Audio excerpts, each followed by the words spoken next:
Olá a todos, no programa de hoje nós iremos transmitir uma entrevista com uma das irmãs pioneiras aqui da nossa igreja, a de São Carlos. Não perca essa entrevista, ela irá contar um pouco sobre a sua história, como foi a sua chegada aqui na nossa igreja. Me lembro com saudade às vezes, meu coração chora, vai chegando a noite, eu não vejo a hora de ir para a igreja adorar a Deus. Pai do Senhor a todos, estamos começando agora o programa Memórias da de São Carlos, aqui comigo, Felipe Almeida, e sob a direção do nosso pastor presidente Ismael da Silva, estamos com o intuito de levantar um pouco da história da nossa igreja aqui na cidade de São Carlos, no estado de São Paulo. E como convidada de hoje, nós temos a nossa missionária, nossa irmã Laurici. Irmã, Pai do Senhor, tudo bem com a senhora? Pai do Senhor, tudo bom. Gente, para quem não sabe, a Laurici, ela é uma das pioneiras aqui na nossa cidade, está aqui há um bom tempo, né? Mas tem uma chegada para ela. Senhora, como é que foi a chegada da senhora aqui em São Carlos? De onde a senhora veio? Vim de Bauru, no ano de 1959. De 59? É. A senhora já era crente nessa época? Ah, eu sou crente desde a idade de 6 anos. Desde 6 anos. E como é que foi a conversão da senhora? A minha conversão foi interessante.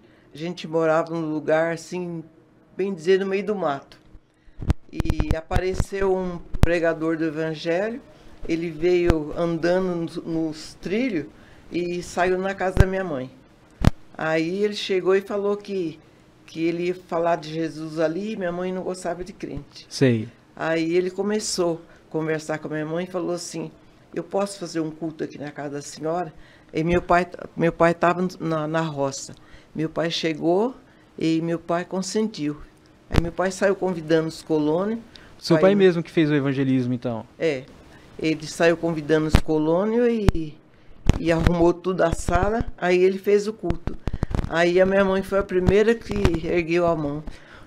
Ela que era contra, né, ergueu a mão primeiro. E esse culto, ele foi aonde? Ele foi na casa da senhora, né? Na casa dos meus pais. A senhora tinha 6 anos nessa época? Eu tinha 6 anos. Nessa época a senhora também levantou as mãos? Eu também aceitou?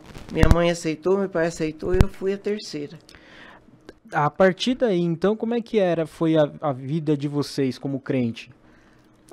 Foi gostoso. Aquela época era muito gostoso ser crente, né? Sei. Aí todo final de semana ele vinha fazer o culto na casa da minha mãe e até eles ficar preparados para o batismo, né? Aí se batizaram, eles fumavam os dois, largaram de fumar, aí se batizaram e continuaram firme. Sei. E conta pra gente, como é que foi quando a senhora conheceu o pastor Marcondes? Eu conheci ele na igreja de Bauru. Ele estava fazendo o exército em Campo Grande, aí quando ele deu baixo do exército, ele chegou na igreja, aí eu fiquei conhecendo ele. Aí nós nem namoramos, né? Começamos a olhar para o outro. Sei. Aí ele nem me pediu um casamento, já falou para mim que ia pedir para meu pai. Direto do seu pai? Direto pro meu pai. Mas aí eu falei para ele, antes de pedir para meu pai, conversa com o pastor.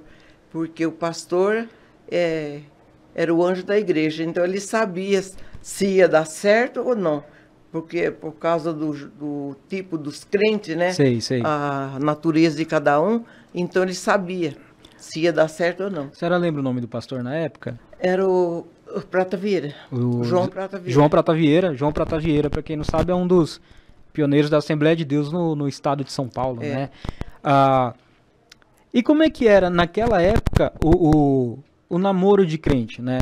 Aqui nós estamos falando há muito tempo atrás. Como é que era? Hoje em dia é muito comum, se conhecem num dia, no outro já tem muita intimidade. Como é que era nessa época? Ficava longe um do outro, como nós estamos aqui. Isso no namoro, ia para casa no namoro, não saía sozinho na rua, né, nem para ir para a igreja, ia junto com os pais. E quando se conhecia era o que? Era na sala? Ele ia para a sala e tinha alguém junto? Ficava na sala, meu pai, minha mãe, os irmãos, tudo ali junto. E quando ele pediu a mão da senhora em casamento pro seu pai e pro pastor, como é que foi quando vocês casaram? Aí ele falou pro meu pai, se meu pai consentia nosso casamento, né? Meu pai consentiu. Aí eu estava de lado. Aí meu pai me chamou na sala e perguntou, é isso que você quer? Você gostou dele? Aí eu falei que sim, né? Aí ele consentiu, aí ali mesmo já marcou a data do casamento. E quem é que começou na época, quem é que ficou de olho em quem primeiro na época? Ele. Ele? E como é que era? Ele ficava olhando para a senhora no culto? Como é que era? Ele não via a hora de parar de tocar para mim. eu sentada no coral e ele na banda. E ele não via a hora de parar de tocar para dar uma olhada para mim. E aí, então o pastor Marcondes era bem esperto, então. Ele sabia bem o que queria, então. Ele sabia. Ele, quando olhou para a senhora, ele já sabia que era com a senhora mesmo. Sabia. E a senhora também se apaixonou por ele também, se casaram? Aí nós casamos. Quando vocês se casaram? Que ano foi? Nós casamos em 57. 57. 21 de setembro de 57. Vocês ficaram casados por quanto tempo até o falecimento dele? 64 anos. 64 anos de casamento. De casamento. Acho que isso é interessante, ainda mais para hoje, né, jovens. Qual que é o segredo? Qual foi o segredo de vocês para terem tanto tempo casados e estando na casa do Senhor? Porque tem muita gente que às vezes acha que não dá para fazer a obra e estar casado. Como é que foi para vocês isso? Ter o casamento e ter um casamento duradouro com filhos, estar na igreja, como é que foi? Precisa se entender, né? Um entender o outro. A gente, quando tinha qualquer coisa assim, sentava, conversava e se entendia, né? E o interessante é que vocês gostavam muito de festa, né? Vocês comemoraram... Era festeiro. Vocês comemoraram o jubileu de prata, jubileu de ouro e as bodas de diamante. E o pastor Marcondes, ele gostava muito de festa assim mesmo? Gostava. Ele era festeiro. Gostava bastante. E aí, vocês se casaram em 1957. A nossa igreja aqui em São Carlos, para quem não sabe aí, tá nos assistindo, ela começou em 1935 como um ponto de pregação, há muito tempo atrás, pelo pastor José Carlos Moreno. Quando chegou entre o final da década de 50 e início da década de 60, a igreja, que antes se chamava Assembleia de Deus das Missões, ela passou a se chamar agora Assembleia de Deus Ministério de Madureira do Brás. Quem fez essa junção de ministérios foi o pastor Francisco Pastore, né? Foi. Juntamente, e quem fez a votação do primeiro estatuto foi o pastor Alvino Molim Bochar, que veio logo depois, isso em 61. Só que a vinda de vocês é interessante, vocês vieram no finalzinho da década de 50, 59, né? 59. Dia 20 de dezembro de 59. Quando foi quando vocês vieram para cá? Vocês chegaram e fizeram um culto, alguma coisa assim, não foi? Quando veio a Assembleia, a Madureira para cá, nós viemos de Bauru, num vagão de trem alugado.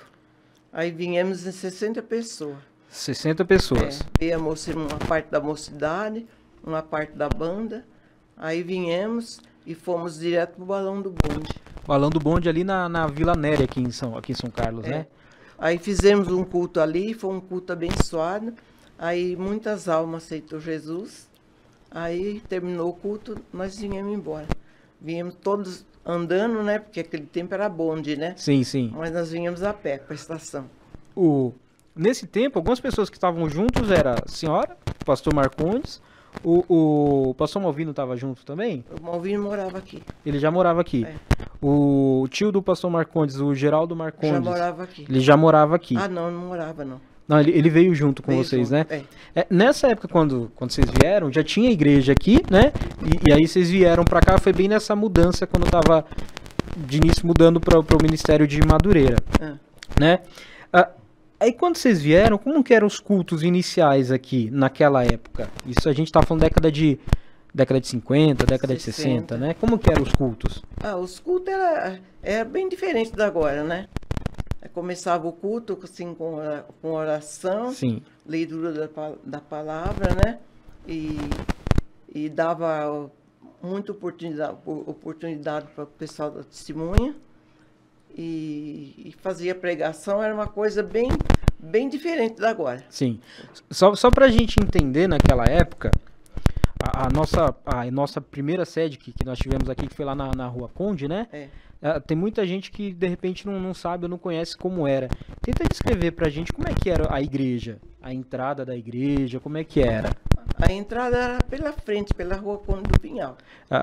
Esse prédio está em pé, Tá em pé. até agora, né? 2023 ele está de pé Tá lá. de pé. E quantos membros tinham mais ou menos nessa época? Isso aí eu não lembro. Sei que a igreja, a metade da igreja dava, tinha. Nessa época era a única igreja pentecostal na cidade? Será? Eu não sei, isso aí eu não sei, né? Porque naquele tempo era difícil os crentes saírem da igreja para ir para outra, né? E isso aí eu não sei. O interessante é que nessa época, as igrejas que nós tínhamos dentro da cidade, a sede na Conde era única, né? Era As outras que tinham nessa época era Itirapina, era a Santa Eudócia, acho que vem um pouco depois, né? depois. Um pouco depois, era mais Itirapina, tinha em Ibaté, tinha em Ribeirão Bonito, mas essa aqui, então, todo mundo da cidade de São Ibaté Carlos... não tinha igreja também. Nessa época não tinha, né? Não. E todo mundo da cidade tinha que vir se reunir ali, né? Ali, Como era a única igreja que tinha, então todo o campo era ali. Na sede. E aí nós tivemos alguns pastores que passaram aqui, dos pastores presidentes. De quais que a senhora lembra? Assim, de como eles eram? Do Alvindo Morimbochate. Primeiro foi o pastor Francisco, né? Sim. Depois o Alvino Morimbochate. Depois o Malvino foi O pastor José... o Zé Andrade. O José Pereira Leandro, né? O José, o irmão Leandro, pastor Leandro. O Leandro... A senhora lembra da motinha dele? Lembro. Como é que era? Isso aqui, pra quem não sabe, na época, todo mundo fala. A motinha pequenininha, preta. E que ele saía e fazia visita com a motinha, Fazia né? visita, então, ia pregar o evangelho na cidade, nas usinas, nas fazendas. Às vezes ia fazer visita, né? Fazer Sozinho, visita. e muitas das vezes a motinha dele quebrava, né? Quebrava, então. Um dia ele saiu com a moto e o sapato dele arrebentou o cadarço, né? E ele pegou um fio, amarrou o sapato com fio. Sei. Então, aí o sobrinho dele falou assim: ô vô, o senhor vai, ô tio, o senhor vai fazer visita por aí, o senhor vai dar choque no pessoal. E ele todo... Ele falava assim: vou fazer a obra, né? Trabalhar para Jesus. Do jeito que a gente tá, Jesus aceita, né? Sim, sim. Para quem não sabe, teve o pastor Alvino Molim Bocharte, né? E o pastor Leandro é José Pereira Leandro, né? Eles foram os fundadores da igreja, se eu não me engano, em Jandira, se eu não me engano. Se eu não me engano, é Jandira. Que eles foram fundadores lá também, em alguns outros lugares, tá? Muitos que passaram aqui, eles foram pioneiros em muitos lugares.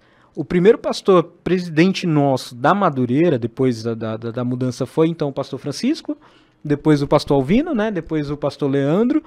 Depois do pastor Leandro foi o pastor Francisco José de Andrade, né? Francisco José de Andrade. E aí ele veio e ficou por 2 anos aqui. Como é que ele era? Ele era um pastor muito bom, muito amoroso, era trabalhador, esforçado. Então. Aí depois dele veio o pastor Emílio, né? A Cardoso primeira passagem dele. O pastor Emílio foi o segundo pastor que teve mais tempo aqui na presidência aqui da igreja, né? Ele era um pastor muito amoroso, demais amoroso. Ele, os filhos, era muito amoroso. A gente tinha muita comunhão com a família toda. Ele gostava muito de fazer visita, né? Gostava.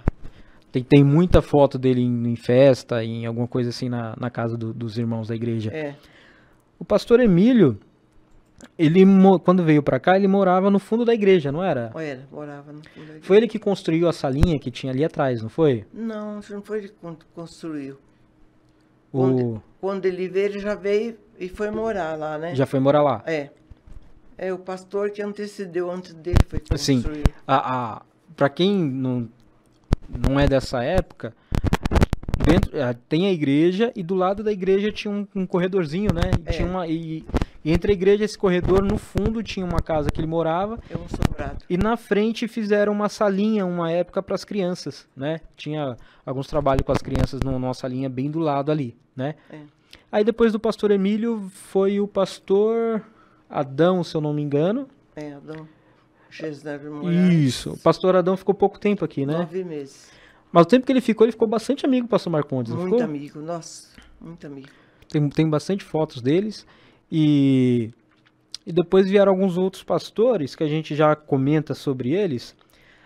Deixa eu só perguntar para a senhora como é que era a obra naquela época, de, por exemplo, o pastor Marcondes ele ia para Ribeirão Bonito, por exemplo, para evangelizar lá quando iria começar a igreja. Como mulher de obreiro na casa do Senhor, como é que era o peso que a senhora carregava de ser um ponto de apoio para o marido? Eu ia junto, né? Eu arrumava as crianças e ia junto. Nós fazíamos uns lanches, né? Que era difícil de primeiras coisas, né? E a gente ia, tomava o trem aí e ia de trem. Ia de trem. É. Vocês iam de caminhão também? Pau de arara também?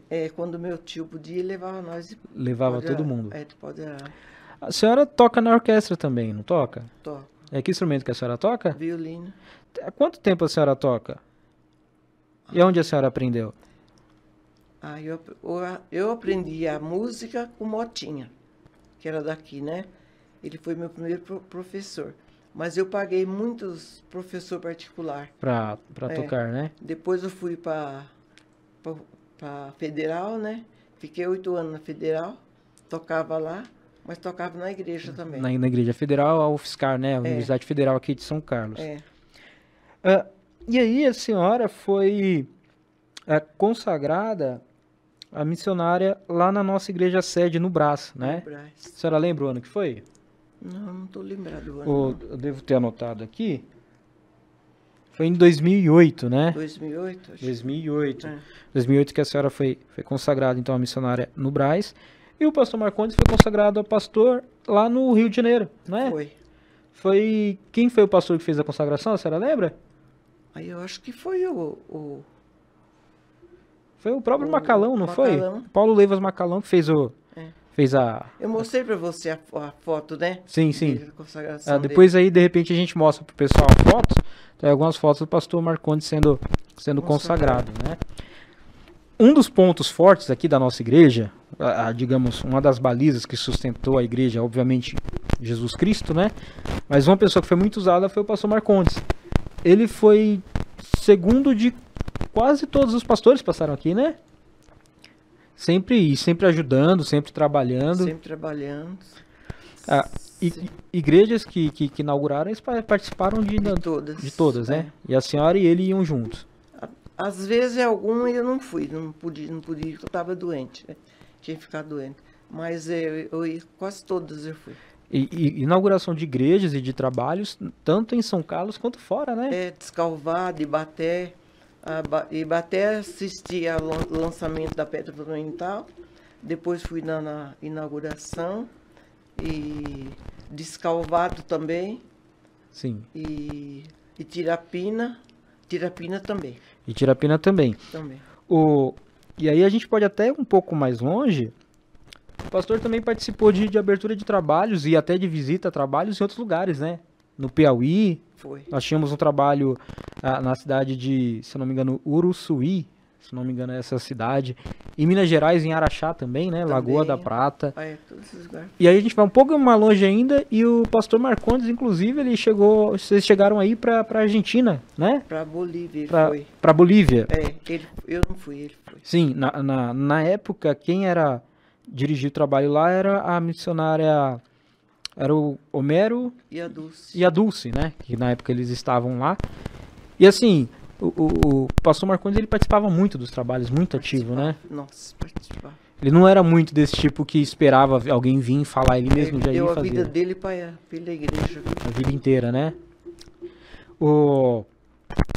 E o grupo das irmãs? No início não chamava círculo de oração, né? Não. Como é que chamava? Era assistência social. Assistência social, grupo de assistência social.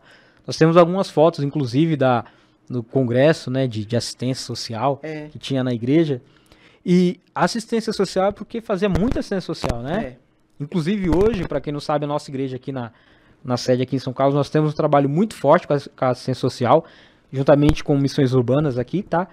Nós temos um trabalho muito forte. Qualquer dia nós vamos conversar aqui com o pastor Eli e alguns irmãos aí, o Edila Éder. Nós vamos conversar aqui com eles sobre um pouquinho da história deles. Mas a assistência social naquela época, como é que funcionava? Naquela época era tudo simples, né? Sim. E era mais oração. Sim. Oração, visita.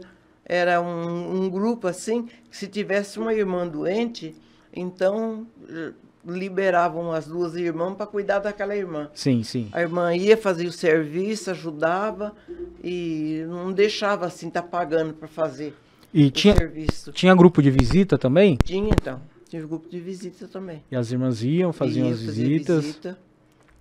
E aí, a senhora então, o pastor Marcondes, ele chegou a ser condecorado como cidadão são carlense, não foi? Foi. A senhora lembra quando foi? Como é que foi a cerimônia?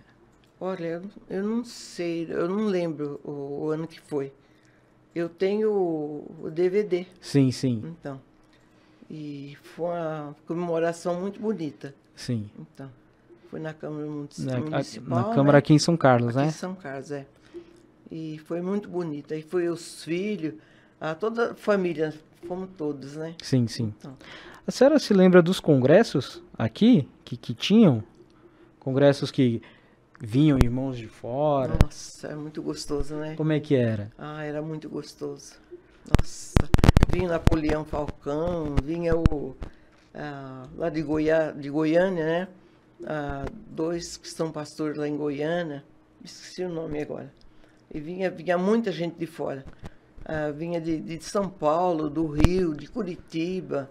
E vinham ônibus de vinha ônibus, né? Vinha ônibus de gente. A igreja não cabia na igreja, né? Ficava na rua. Sim. Aí fechava o trânsito, né? O pessoal e os desfiles que tinham? Os desfiles eram gostosos, hein? Saía as bandeiras na frente, as meninas faziam as roupas tudo já combinando, né? E saía as bandeiras na frente e depois a banda atrás. Isso na rua, né? Na rua. E os crentes tudo enfileirado. Enfileirado e indo cantando. Cantando, e a banda tocando. Saíam rodando pelas ruas ali aqui do centro, né? Subia a Conde e pegava a avenida, ia até lá em cima e voltava. E voltava. É. Pegava a Avenida São Carlos lá em cima, depois voltava e descia. Isso. E imagino que a cidade parava. Parava. Ficava todo mundo olhando, falando, o que será Era isso? muito bonito, nossa. E acontecia bastante isso, né? Todo ano tinha. Todo ano? Todo ano, no aniversário da igreja tinha. E no Congresso da Mocidade também. Esse tempo todo, agora já pra gente até encerrar, conta pra gente, a senhora como uma das pioneiras aqui, né? Que tá há um bom tempo aqui na nossa igreja. Que se casou jovem, né? A senhora se casou, quantos anos a senhora tinha? 20. 20 anos. A senhora se casou com 20 anos. A senhora teve quantos filhos? 4. 4 filhos. Casada com o pastor Marcondes, né? Trabalhando na obra e sempre para cima e para baixo, visitando igreja, acompanhando, resolvendo o problema de igreja que a gente sabe como é que é.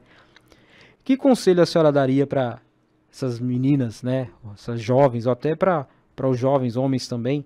Que conselho a senhora daria, até olhando como o pastor Marcondes como exemplo? Que conselho a senhora daria? Eu acho que cada um deveria fazer sua parte.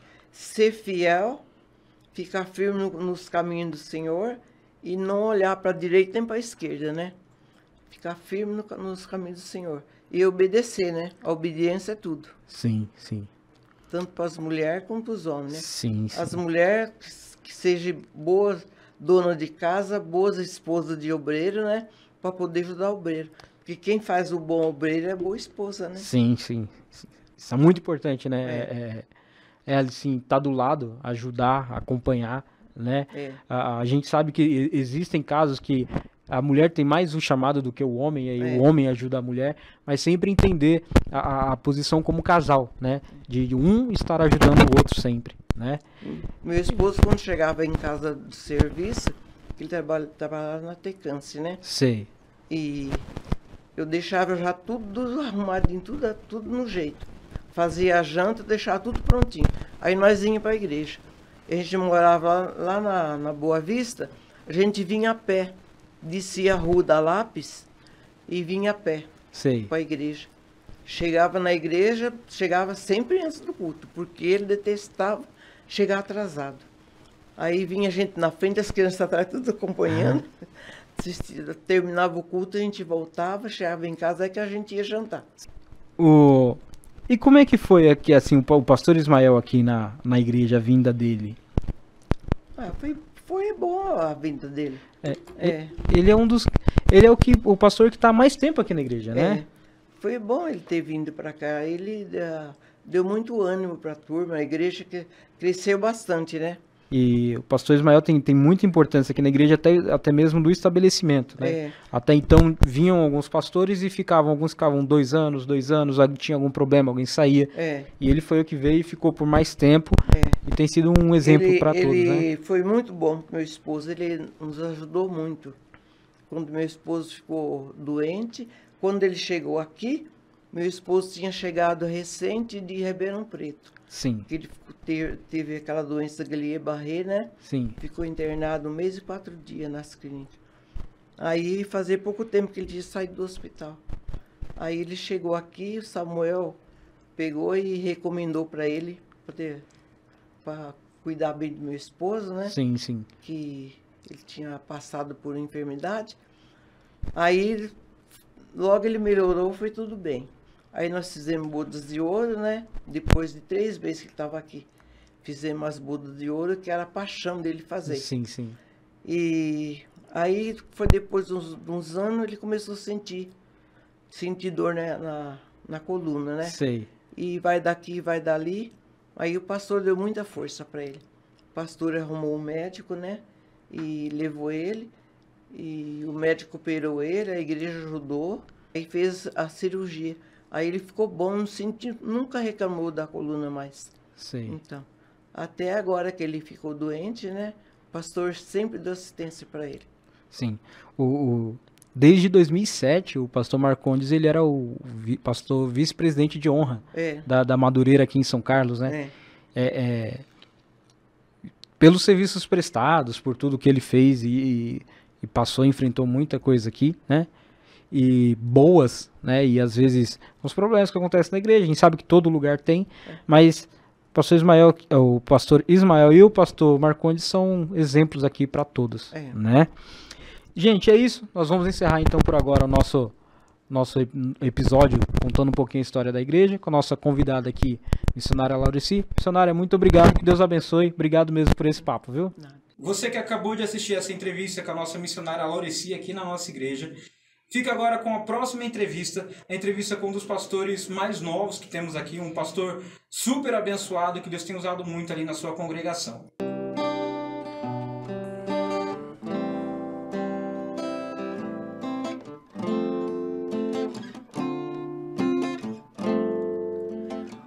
Olá a todos, meu amigo, minha amiga. Está começando agora mais um podcast História das Assembleias de Deus aqui em São Carlos. E sob a direção do nosso pastor presidente, Ismael da Silva, estamos com o objetivo de levantar um pouco da história da igreja e dos irmãos e irmãs que por aqui passaram ou que estão. E sob esse fundo musical abençoado aqui, estamos recebendo hoje o nosso pastor ali na congregação do Botafogo, pastor Jerry Bastos. Pastor, Pai do Senhor, tudo bom com o senhor? A paz do Senhor, Felipe, maravilha de Deus. Sou grato a Deus por essa oportunidade de estar aqui participando desse grande trabalho desenvolvido pela sua vida. E aproveitar a oportunidade, mandar um abraço e a paz do Senhor para o nosso pastor presidente, pastor Ismael da Silva, pastor Elaine, e aproveitando também, mandando um abraço para minha esposa, dos meus filhos, e a congregação do Jardim Botafogo, a qual a gente estamos pastoreando ali. Deus abençoe e obrigado pelo convite, tá? Amém, eu que agradeço, a gente que agradece, a gente aqui, a nossa equipe, eu, Leandro. E pastor, vamos tentar entender um pouquinho da sua trajetória. Onde o senhor nasceu, como é que foi a sua infância? Eu sou natural do estado da Bahia, nascido em Livramento do Brumado. A minha infância foi de verdade ali na Bahia. Nasci na igreja, crescido na igreja ali, lá é a Assembleia de Deus, Ministério de Missão, né? E fui criado pelos meus pais. Meus pais sempre foi evangélico. Meu pai, Geraldo Malaquias, e Helena Rodrigues Bastos, também trabalhou na obra e sendo pastor também de igreja ali no estado da Bahia. E a minha infância foi essa, sendo cuidado e edificado ali na Bahia, sempre fazendo a obra de Deus. Legal. Pastor, assim, eu como o senhor também nasci dentro da igreja, né? Como toda criança, assim que sai do hospital, leva na igreja, o pastor levanta para os céus e ora, oferecendo ao Senhor. Mas para mim, eu tenho claramente o dia que eu me converti. E o senhor se lembra esse dia de conversão do senhor? A minha conversão mesmo, de verdade, quando, como você disse, né? A gente nasce, os pais levam para a igreja e os pais ensinam os primeiros passos do caminho que se deve andar. Mas chega um período assim que às vezes o filho que nasce na igreja, às vezes ele quer conhecer um pouco do mundo lá fora, né? E aos meus 15 anos eu até tentei conhecer um pouco lá fora, mas não consegui ficar muito tempo. E aproximadamente aos meus 15 para 16 anos foi aonde a gente tomou a decisão mesmo da conversão. Foi aonde eu desci as águas batismais. E para mim foi uma coisa muito interessante, que quem me desceu as águas foi o próprio meu pai, que fez o batismo nas águas. Então dessa época para cá que foi a minha conversão de verdade mesmo. Como é que foi o seu batismo? Onde foi? O pessoal antigo, a gente foi batizado aí em piscina, em chácara, em rio. Como foi o seu batismo? Eu sempre comento na igreja que os cultos hoje é um pouco mais diferente do tempo antigo, né? Igual a escola bíblica dominical que a gente tem aqui, lá foi assim, a gente tinha os períodos de culto pela manhã com a escola bíblica dominical, ao meio-dia tinha almoço, e depois à tarde tinha outro período de culto, e às 3 horas era o batismo, né? E era aquela época que a gente era batizado nos rios. E a trajetória da igreja até o rio, e aquela comitiva de gente, e a fanfarra tocando. Sim, sim. Então, muito interessante. Aí a gente saía, deslocava, ia para o rio. Então, eu fui batizado no rio. Não foi em piscina, foi no rio mesmo. Foi no rio mesmo. E aí o senhor ficou na Bahia até que idade? Até meus 19 anos de idade. Eu fiquei na Bahia até no dia 11 de maio de 96. Quando você veio aqui, aí você saiu de lá e você veio pra cá, para o estado de São Paulo? Eu vim pro estado de São Paulo, pra cidade de Ribeirão Bonito. Ribeirão Bonito. Quando você chegou em Ribeirão Bonito, você veio o quê? Pra trabalhar? Para trabalho, né? Foi em 96 que eu vim para trabalho, que a dificuldade no estado da Bahia, lá na cidade, já era um pouco difícil, complicado. E a gente veio para cá, eu vim cortar cana. Então eu trabalhei 3 anos no corte de cana, um serviço bem puxado, pesado. E ali em Ribeirão Bonito nós fizemos esse tipo de trabalho, de 96 até 98. Até 98. Mas por que Ribeirão Bonito? Porque Ribeirão Bonito foi aonde meu tio, pastor Pedro Malaquias, né, ele dirigia a igreja Assembleia de Deus de Madureira, ali em Ribeirão Bonito. E nós viemos da Bahia e direto para a casa dele, é onde teria a possibilidade da gente ficar morando na casa dele e arrumar um trabalho para sustentação da gente, né? Então eu já vim direto para a casa do meu tio. Quando você chegou, pastor Pedro Malaquias, para quem não sabe, tem uma grande história aqui, né, na nossa igreja, no nosso ministério. Dirigiu diversas igrejas, Torrinha, Itirapina, Brotas, algumas outras aí, tem muita história aqui. Na Bahia, e quando você chegou aqui na igreja, você exercia com alguma função? Assim, em Ribeirão Bonito, na verdade, a única coisa que eu exercia era, eu tocava guitarra, né? Guitarra, violão, a gente tinha um grupo na igreja, ajudava assim na parte musical da igreja. Como eu cantava, então eu ajudava assim na igreja cantando, tocando, mas exercendo ministerialmente assim, não despertava em mim algo desse tipo ainda não. Nessa época não tinha o interesse, não tinha E na área da música, do louvor na igreja, como é que surgiu isso? Assim, como na Bahia a gente já cantava, né? Familiarmente, todos têm um pouco desse vínculo com a música, com o cantar. Toda a minha família é envolvida nessa parte. Mesmo que eu não seja tão influente assim, tem tanto estudo, mas a gente já cantava na igreja, né? E quando a gente chegou para Ribeirão Bonito, a gente já tinha esse dom de estar cantando na igreja, a gente continuou exercendo essa função aqui no estado de São Paulo. Sim. E você ficou em Ribeirão Bonito, você chegou em 96, você ficou lá até 98, certo? Isto. Aí você chegou em 98, pra onde você foi?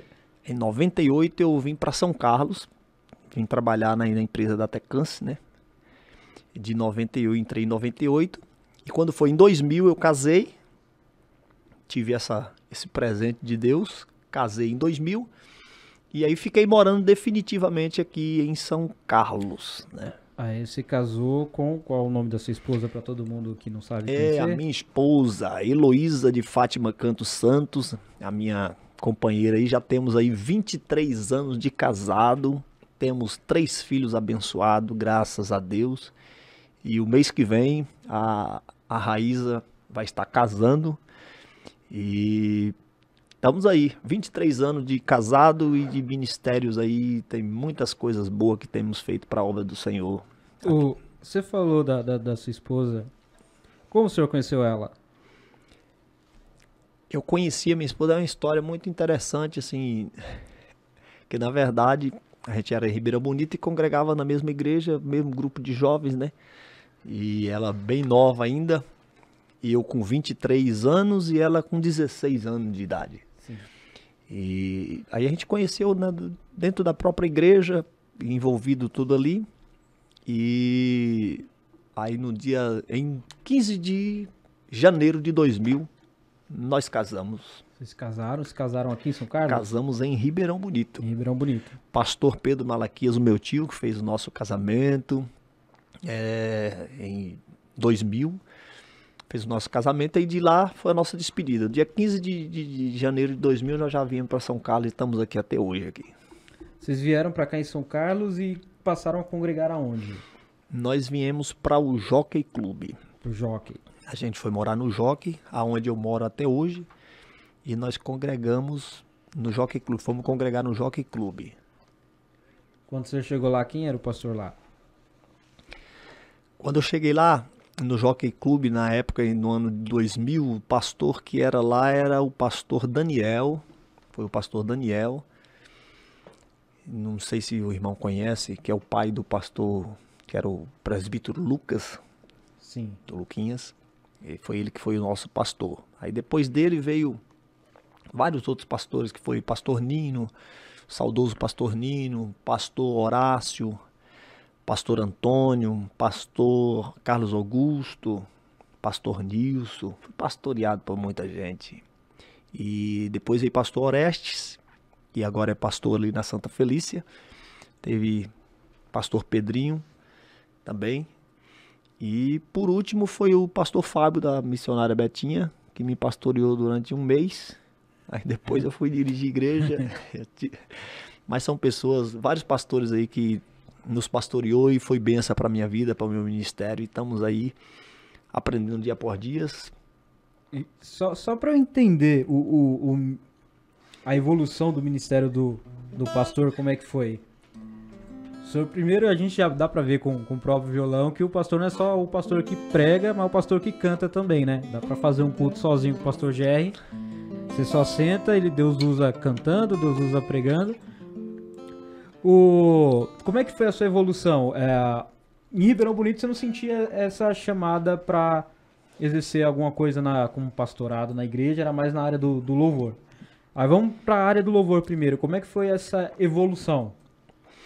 Assim, como eu disse, já da Bahia a gente já cantava, tal, né? Tocava algumas notas de violão, não toco muito violão. Mas aí de repente assim Deus começou a despertar na minha vida o desejo de estar me aprofundando mais no louvor e adoração. E aí Deus começou me dando algumas composições, tenho várias composições, muitas pessoas gravaram, ou até mesmo igrejas que e as congregações por onde eu passei, eles adaptaram com alguns louvores, e tudo isso foi ali na congregação do Jockey Club, e começou gerando esse desejo, e nós trabalhamos muito com um grupo de louvor ali na congregação do Jockey Club. Teve uma época que a gente tinha tardes de louvor. Sim. Araci 2, Araci 1. Então a gente fazia muito Tangará, a gente fazia muita tarde de louvores. Então várias bandas concentravam-se em uma igreja e a gente ia apresentando. Então essa foi a minha trajetória. Aí o senhor gravou CD, não foi? Em 2008. Em 2008 eu gravei meu primeiro CD. Foram 3 CDs. Não tenho assim, como é que eu posso dizer, uma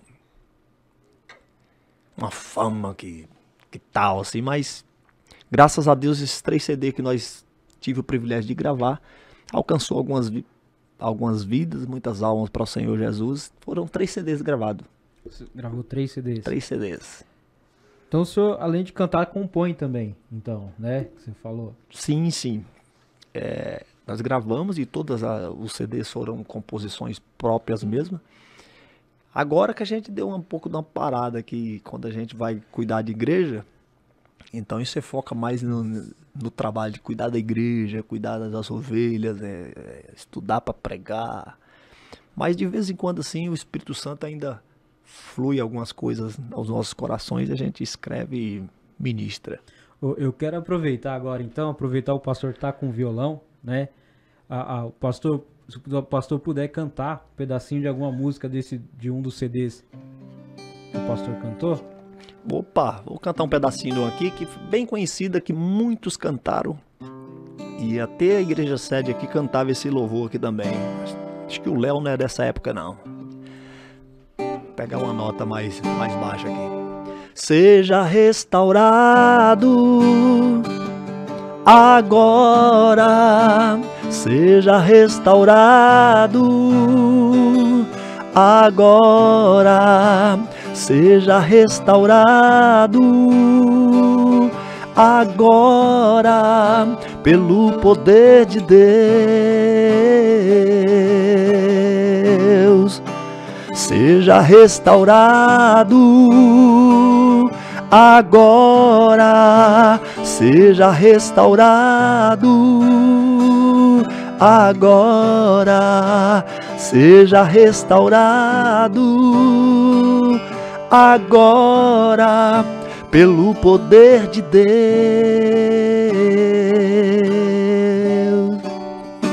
Oh, glória! Aleluia!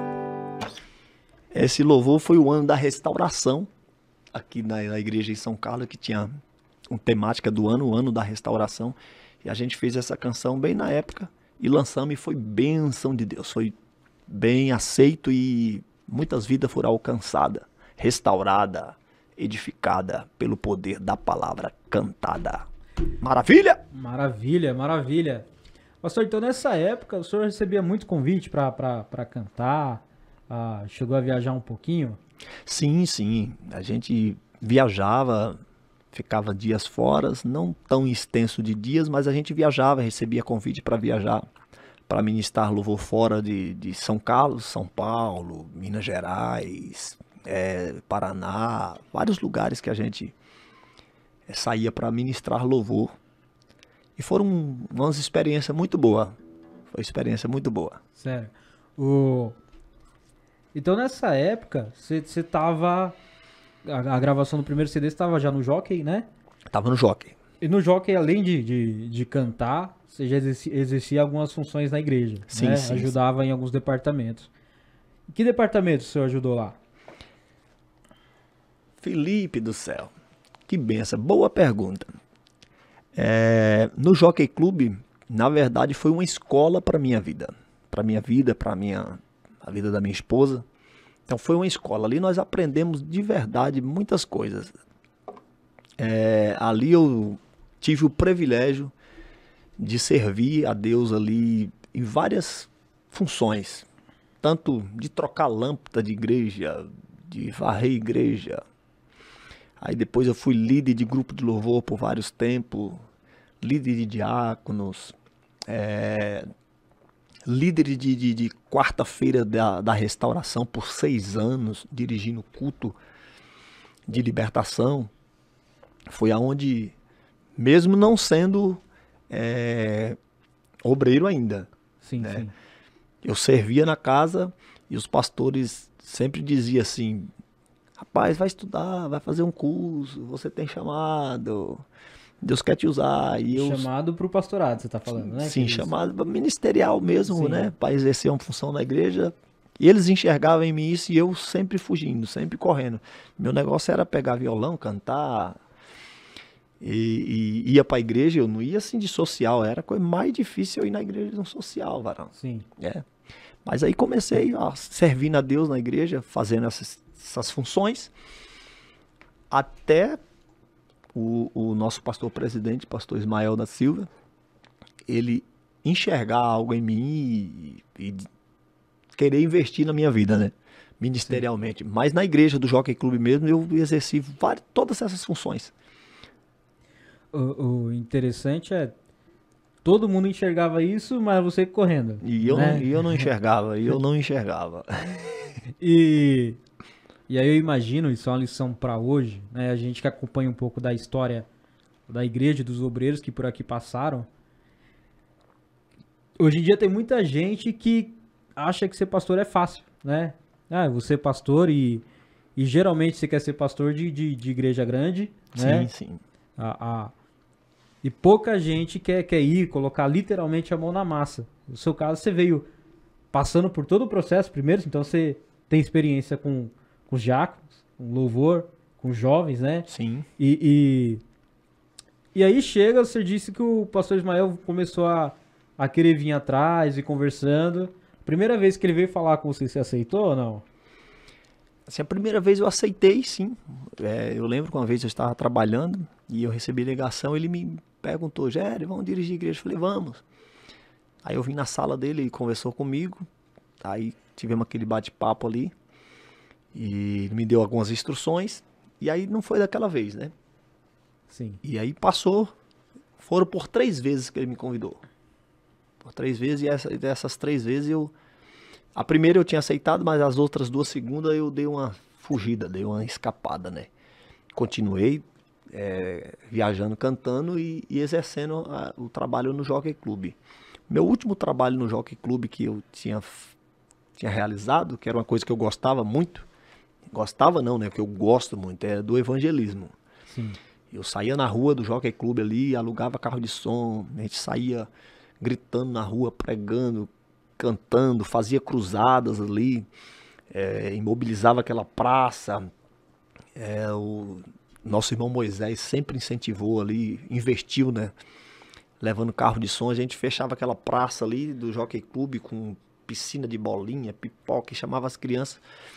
Então, era uma coisa que eu gostava muito. Aí foi o dia que o pastor presidente foi lá na igreja e deu mais uma chamada e não teve como fugir, não. Antes da gente continuar, o pastor falou, eu lembrei agora. Pra quem não lembra aqui, aqui na igreja, que é um pouquinho antigo vai lembrar disso, o pastor cantando com RG. Eu lembro um RG do tamanho de uma televisão 42 polegadas, enorme. E você cantava assim, por causa de algum hino que você tinha feito, né? Sim, você sim. Cantava? Sim. Qual que era o nome da música que você cantava? O nome do louvor é do CD Restauração, ele chamava Identidade. Identidade? Identidade. Canta um pouquinho pra gente desse hino, pra gente lembrar. Nós. Deixa eu ver se eu lembro aqui. Essa eu peguei de surpresa. Essa você me pegou de surpresa. Pois eu... Identidade. Muito alto, senão não vou aguentar, não.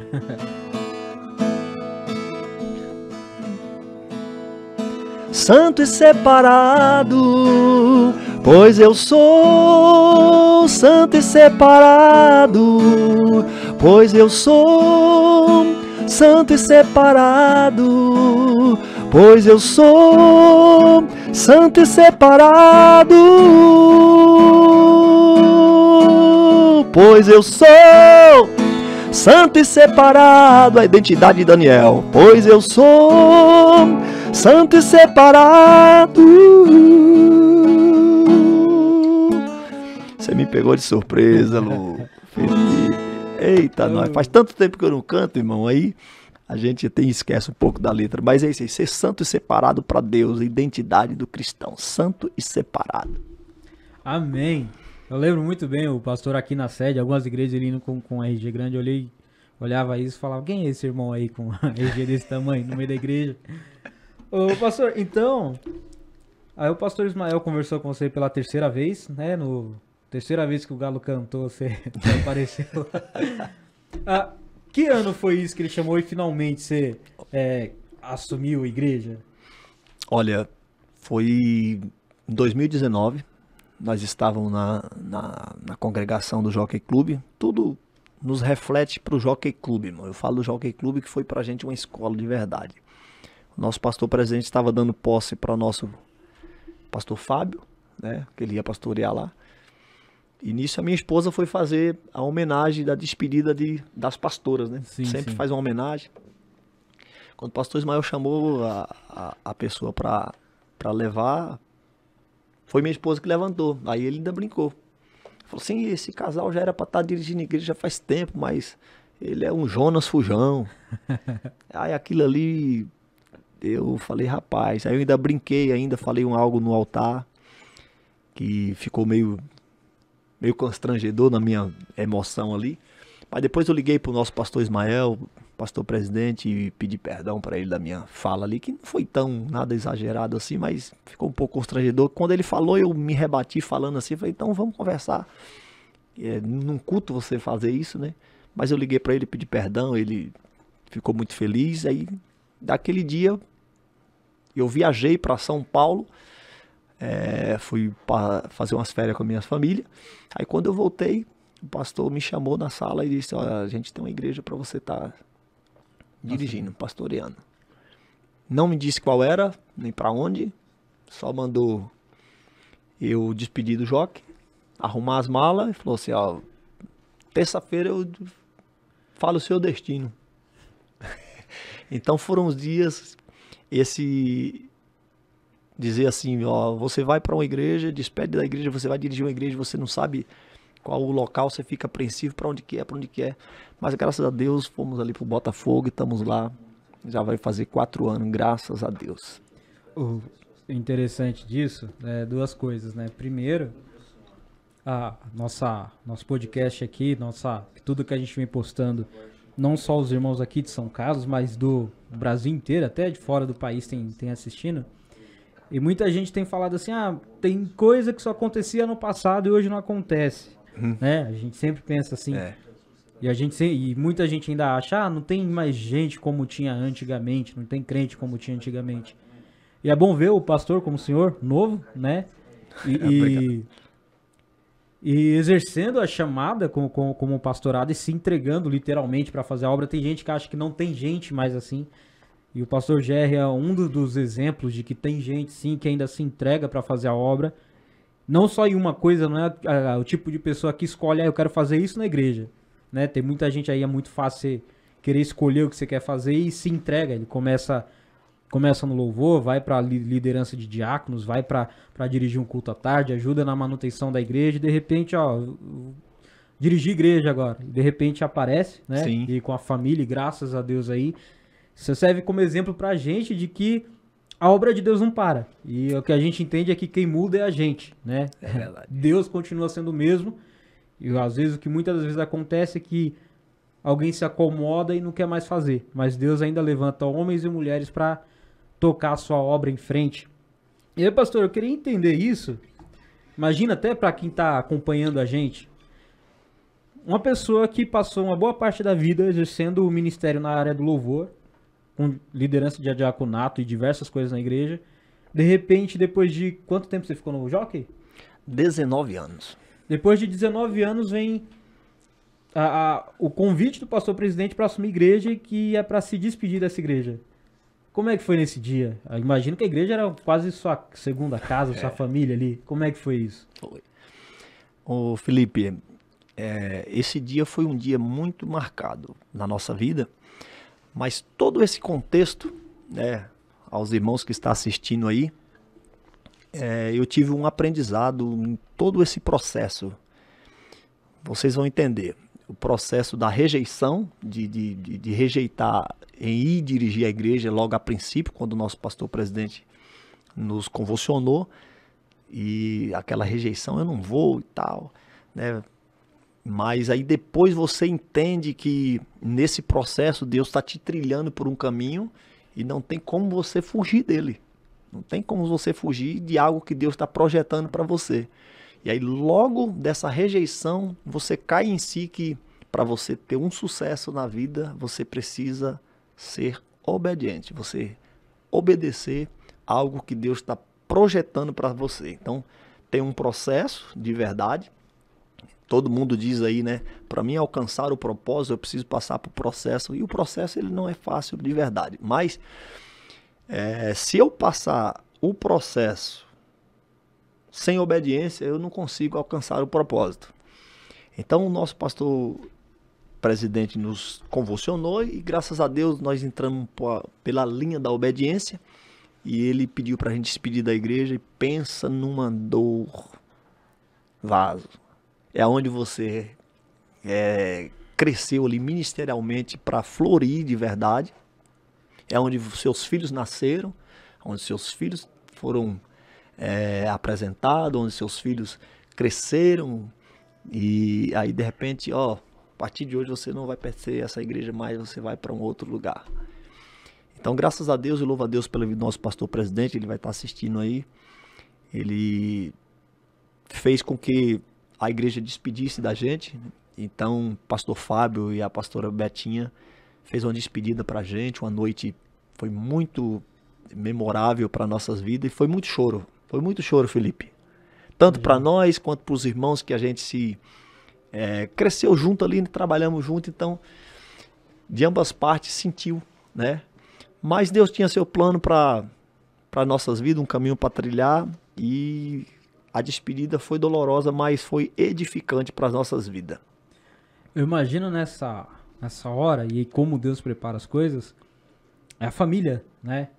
Porque ao mesmo tempo, se o senhor diz que vai e a esposa não quer ir, ou os filhos também não querem ir, deve ser um pouco trabalhoso. A família, como é que foi nisso tudo? A minha família, graças a Deus, foram sempre envolvidos na obra de Deus também. Desde a minha esposa, que ela sempre trabalhou na obra, círculo de oração ali no Jockey Club foi muitos anos, muito trabalho que ela trabalhava. E meus filhos nasceram, cresceram, tudo envolvido com juventude. Meu filho, o mais velho, toca bateria, a Raíza, quem conhece a Raíza, toca, canta. Aí a minha caçula, com 12 anos de idade, também canta também.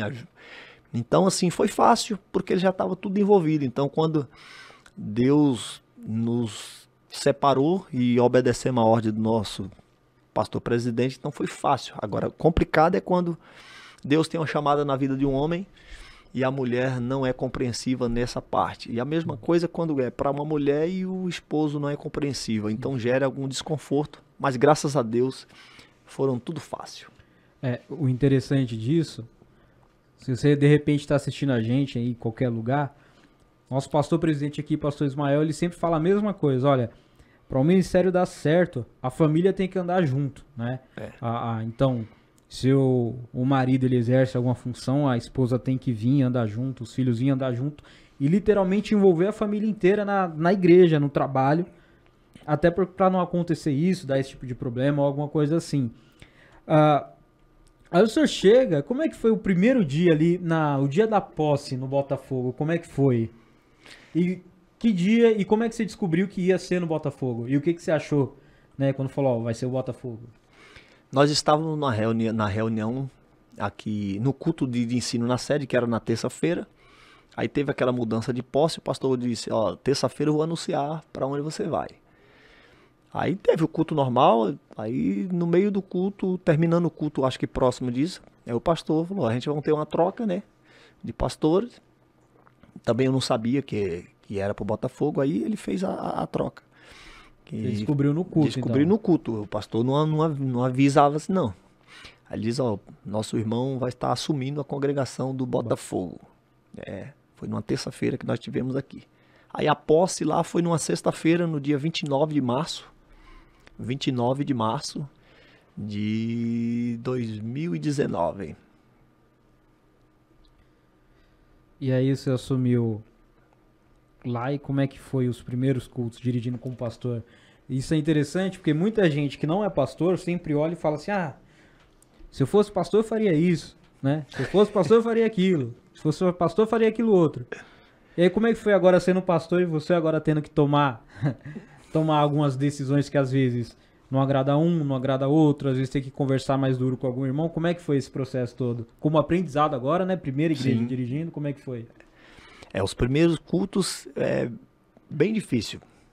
Difícil por quê? Porque aí é uma experiência já diferente de você estar liderando um grupo de diácono ou um grupo de jovem, do que você dirigir a igreja. Porque você dirigir a igreja, você não tá liderando só um grupo de jovens, você está liderando grupo de jovens, grupo de varões, grupo de senhoras, a igreja em geral. Então a responsabilidade é grande. Todos esses grupos vai tudo para você. Mesmo que eles tenham os seus líderes, mas alguma coisa vai tudo direto para o pastor. Então, logo de início, os primeiros cultos foram... a cada passo a gente foi se adaptando, um pouco difícil, que é difícil mesmo, né? Mas Deus foi nos abençoando, foi nos agraciando, fomos ganhando alma para o Senhor Jesus e fomos aprendendo, né? A dirigir, a cuidar da igreja. Até hoje, de verdade, não é bem fácil assim como você falou, né? Tem pessoas que querem ser de verdade pastor, mas não sabem que de verdade é uma responsabilidade muito grande. E até mesmo disse, se eu tivesse dirigindo o culto, eu faria dessa forma. Mas se você der para fazer, não consegue fazer. Sim. Porque existe diferença em eu querer fazer e eu ter o chamado para fazer. Sim. Um ponto aqui a destacar, o apóstolo Paulo, ele certa vez fala assim, sede, pois, imitadores de Cristo, né? E aí ele dá um exemplo. Se você não conseguir ser imitador de Cristo, sede, pois, então, meus imitadores. Dentro da igreja isso é muito claro. Quando a gente tem um pastor que a igreja ama sem querer, a igreja começa a pegar alguns jeitos e trejeitos do pastor, né? Se a gente para ver, você que é aqui da Madureira aqui de São Carlos, você deve perceber que a maioria dos pastores vão dar a saudação e falar, pode ser a igreja, que é o jeito do nosso pastor presidente. Você pegar algumas outras igrejas aí, você deve lembrar já de cara que alguns pastores, eles falam com jeitos e trejeitos do pastor presidente ou do seu líder. E hoje a gente conversando um pouquinho antes de começar, o Leandro inclusive falou isso, que quem é membro da congregação do Botafogo é um irmão abençoado. Porque os jeitos e trejeitos, não sei se o pastor percebe isso, mas eu já fui líder de jovens e a gente começa a perceber os jovens, a animação dos jovens, que é diferente. Sim. E a gente começa a perceber o trabalho sendo bem feito, é quando a igreja começa a pegar alguns jeitos bons do pastor, né? E a gente começa a perceber que o pastor, além de ser pastor, é exemplo para a igreja, não só da congregação dele, mas muitos lugares aí que o pastor tem passado, passa a ser exemplo, né? É o tipo de obreiro na casa do Senhor que você olha e fala assim, eu quero ser um pastor igual o pastor Jerry, né? Pastorear como ele e por aí vai. Aí, pastor, o senhor está 4 anos lá. 4 anos. Conta um pouquinho do que o senhor tem feito na sua vida nesse tempo, o que Deus tem feito na sua vida durante esse tempo? Aproveitando o seu gancho aí, falando do Léo, Léo é uma benção, irmão. Esse Léo é uma benção. Brincar falando sério. Quem tiver uma pessoa que é no Léo também, numa congregação, multimídia e tudo mais, companhia, é benção demais. E você também, Felipe, tá te conhecendo mais pessoalmente, né, tendo esses obreiros numa igreja. Pastor Ismael tá bem rico aí de obreiros aqui, graças a Deus. O que a gente tem aprendido ali na congregação, muitas coisas têm acontecido, que a igreja ela é um pouco rotativa, né? Sim, sim. Na verdade, a igreja era um pouco rotativa. Você falou uma coisa muito interessante. Às vezes o pastor, seja meu imitador e como eu fui de Cristo, se não for de Cristo, imite a mim mesmo. E isso é bem de verdade. Tem pessoas que às vezes quer, até a hora que você dá uma saudação para ele quer falar igual o pastor, quer até se expressar igual o pastor, quer imitar de verdade. E assim na congregação do Botafogo, eu louvo a Deus. Eu louvo a Deus pela congregação do Jardim Botafogo, minha primeira igreja, já vamos para 4 anos. Aprendi a ganhar, também aprendi a perder, porque é assim, você ajuda alguém hoje. Amanhã, se você for agir como amigo, ele tá. Mas se você for agir como o pastor, que precisa pegar o cajado, aí já não serve mais. Tá rústico demais. Tá? Então, na verdade, a igreja a gente aprende a ganhar e aprende a perder. Mas a gente mais ganha do que perde. Sim. Interessante tudo que o pastor está falando, que a gente, quando começa a levantar um pouco da história, a gente começa a pegar, muitas das vezes, o sofrimento que o pastor passa, né? E às vezes a gente se reúne com alguns pastores, e às vezes quando juntam uns pastores e eles começam a conversar, eles começam a falar, às vezes, dos problemas, e a gente fica meio assustado. Inclusive, esses dias a gente estava conversando com alguns pastores, e eles começaram a falar, às vezes é ruim ser pastor por causa disso, por causa daquilo outro, por causa daquilo outro. E aí eu interrompi a reunião e falei pra eles, isso é tão ruim, por que vocês não conseguem parar de pastorear? E aí um deles falou, não dá, a gente tem chamada, né? Acho que todo pastor sofre isso. E você fala, então para, não dá. E mesmo às vezes acontece de algum pastor, de repente, querer entregar o trabalho ou ter aquele período de descanso, né?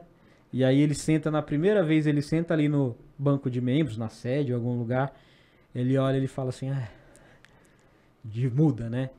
E aí eu imagino agora o pastor, como pastor agora, né? Sim. Sendo usado e...